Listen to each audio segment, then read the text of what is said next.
Hi, this is Mariami from Shamanessence once again, and I'm doing this sleuth of arrays of videos finally, and they're basically improvised. And I do find it very challenging to not be speaking to a human being and be speaking to technology. But I'm finding that it's getting a little bit better, and I don't edit anything, and no matter how bad they are, I just put them out there as a exercise of visibility. The little rant I wanted to give today was basically on taking responsibility for our health, and where medicine steps in, or energy healing, or what it is that we do. Just as a footnote, I come from, on my genetic mother's side, 6 generations of doctors, but I did not become a doctor in this life, although I probably would have been a good one if I had got through all those exams. But I ethically wouldn't want to practice as a doctor, because one has to go through certain kind of indoctrination and through a belief system of medicine that I don't actually agree with. The medicine has, we've done amazing things with it, and it goes back to, I think, the Second World War. Bayers were around, and they funded Monsanto. They funded, not Monsanto. Monsanto owned them now. They funded concentration camps, and these big pharmaceutical companies started and became huge corporations at those times, and they are guilty of some terrible things, and I still believe they are, and we've condoned to it. I'm not going to get into the whole conspiracy theory and we're all these victims. People condone to it, and the problem that we're having is which I think people are waking out of, but the problem we're having is that we run something's problem, we look outside of ourselves for the solutions, and sometimes it's appropriate, but very often it isn't. So I was going back again to the Second World War, where people had some outrageous suffering. And I heard this on, I think it was KCRW in America when I was living in LA in the early 2000s. Someone was speaking about this, that after the war, people didn't want their children to suffer the way they did. So it became this kind of like, oh, you've got a headache, take a pill. Oh, you've got this, take something, or have this up. It was this whole like, let's not suffer anymore. And it went to the other extreme, where we actually have absolutely not in touch at all with our bodies and what our bodies are trying to tell us when we have pain or discomfort. Like, why are we getting migraines, or what's behind it? And the problem I have with a lot of the medicine, especially for mental health, I mean, I personally don't believe that. I think medicine's amazing for accidents and traumas and emergencies, but when it comes to health, it's not really encompassing and covering what's the actual cause. And there are more doctors, which I mentioned in another video, who practice and are researching what they call metamedicine, where they look at, through a brain CT, what's exactly going on, what emotions or traumas have caused triggers for diseases, and they can see what diseases you've had and what diseases could possibly come your way just by scanning the brain and identifying whether you're left or right dominant. It was really interesting course that I did. And excuse me guys, I go from A to Z and back and all over the place, and I hope I come back to the point. That's why I need a person to talk to hone me and keep me focused. So the other thing about a lot of medicine now, it's based in chemistry, and my strong opinion is that our bodies are much more than chemistry. We are physics, we are energy, we are magnetic fields. There's so much more to us, and although these things are known, they're not mainstream yet, and they are getting more and more accepted and embraced. But I really believe when we look back in not even 50 years, this era will be judged as barbaric. A barbaric area, not just in medicine, but in we're coming out of it. The wars, the way we treat other humans, animals, and so forth.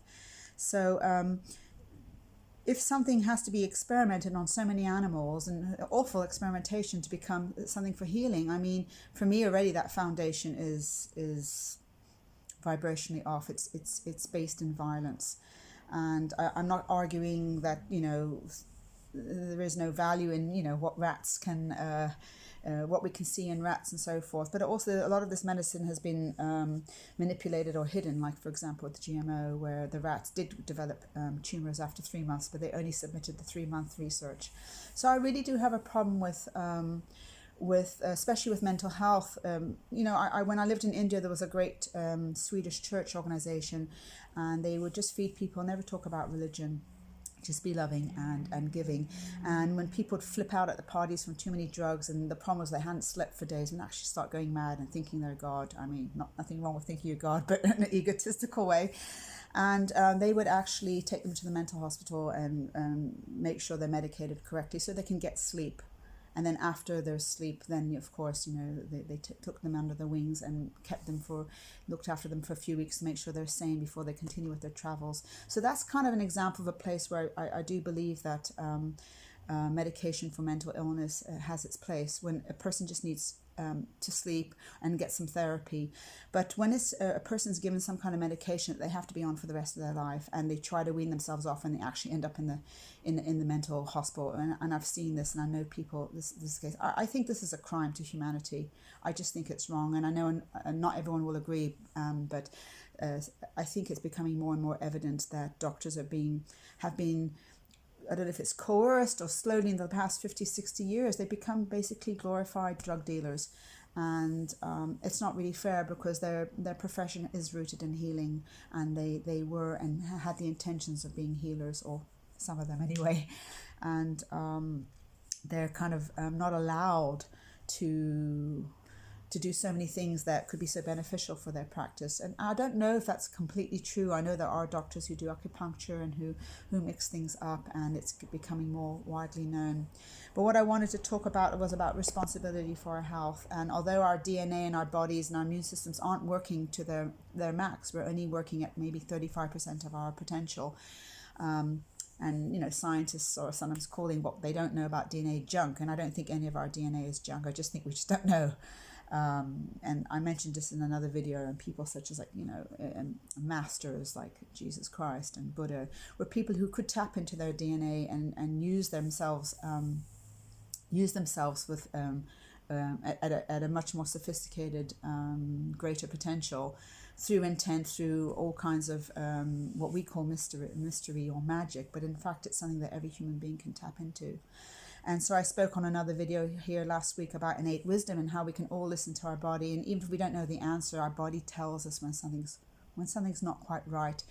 Obviously, once you've been diagnosed with a disease, it's been going on for quite a while usually, unless there was some really crazy trauma that was so shocking that when you went into a healing crisis, meaning when you relaxed and felt that the worst was over, then the body has to repair, and that's when we get the symptoms of our disease. And our Western medicine is amazing at, for example, putting our body back into shock and back into trauma so it can save you from a heart attack. That's why some people walk around with cayenne pepper and take a little sniff of cayenne pepper to get you out of a heart attack. So by putting the body back into stress, you come out of the healing crisis, which can save your life. But when it comes to as being a way of medicine, like always having the inhaler, and then not really getting your lungs to learn how to breathe without the codependency on an inhaler and things like that, those are things that I question. I question whether medicine is being used appropriately. And as you may know, that I work with flower essence therapy, vibrational medicine, and working through the subconscious, releasing traumas that are often, or I really believe strongly that all disease is caused by psychological triggers and traumas that are left undealt with. And they, when we track it through Chinese medicine, they're left in different organs, and they build up because they create triggers, and we create and start having certain issues about certain things. And for example, lots of anger and resentment can be liver, and then we have our lungs with a lot of grief, and also the colon. There's lots of interesting stuff, and I'm working more and more with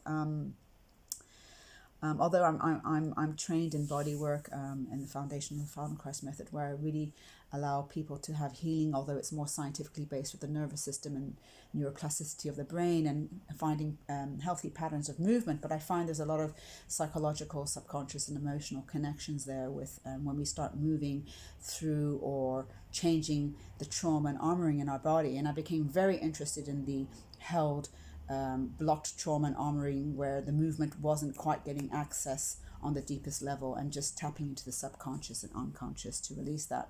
So that's what I've been doing a lot lately now, as well as the body work. And I've created a 3-month program where you can get 12 sessions for healing, which can be done long distance.